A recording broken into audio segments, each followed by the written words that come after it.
This week we saw Argentina's Javier Milei, who media outlets have described as far-right, ultra-conservative and the Argentinian Trump, as if that's a bad thing, and El Salvador's Nayib Bukele, variously described as far-right and authoritarian, give firebrand speeches at the 79th United Nations General Assembly. El Salvador's wildly popular president, who was re-elected earlier this year with more than 80% of the vote, addressed the UN with some pointed remarks for the Biden administration about regimes that prosecute and seek to imprison their political opponents. President Bukele, who has copped heavy criticism from the Western media for his hardline approach to crime reduction, was unapologetic about the policies that have seen a dramatic drop in the country's homicide rate.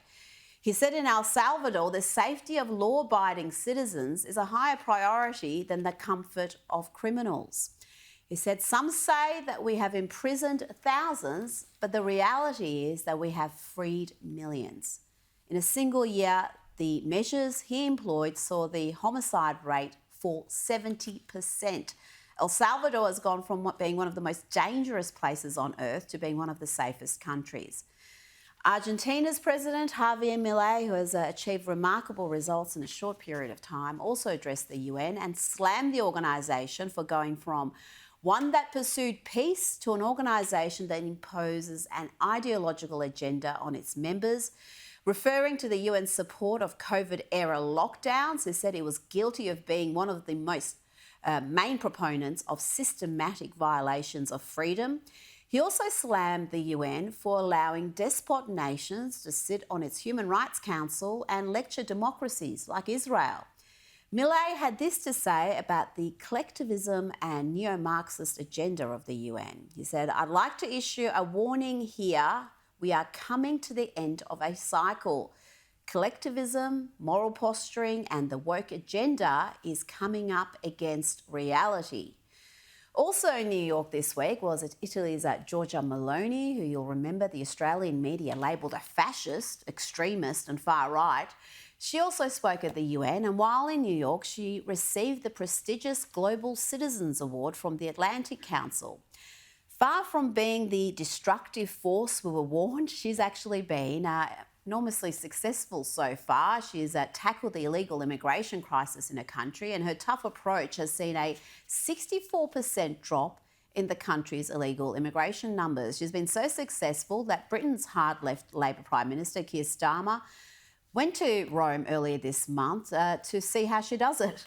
Let's listen to a little of what Meloni had to say this week upon receiving her prestigious honour. She spoke of Western civilization and why it's more important than ever to protect its values. I know that we should not be ashamed to use and defend words and concepts like nation and patriotism. The West is more than a physical place.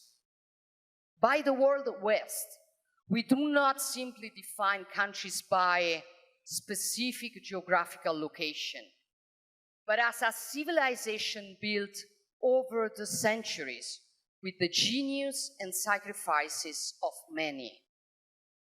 The West is a system of values in which the person is central, men and women are equal and free, and therefore the systems are democratic, life is sacred, the state is secular, and based on the rule of law. I ask and wonder to myself and to you, are these values of which we should be ashamed of? No, we shouldn't be ashamed, but that is what is happening throughout the West. The left's assault is coming from within, seeking to demonise Western civilization.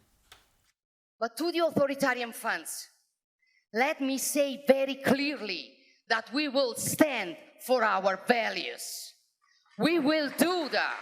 Our freedom and our values and the pride we feel for them are the weapons our adversaries fear the most.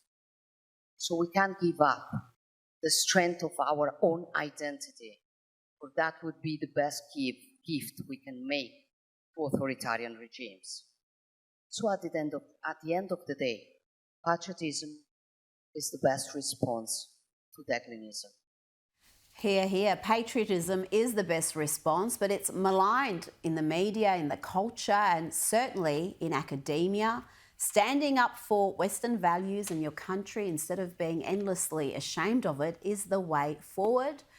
We are in an ideological war. Western civilization is under threat. And finally, we have some leaders who recognise the fight and are on our side.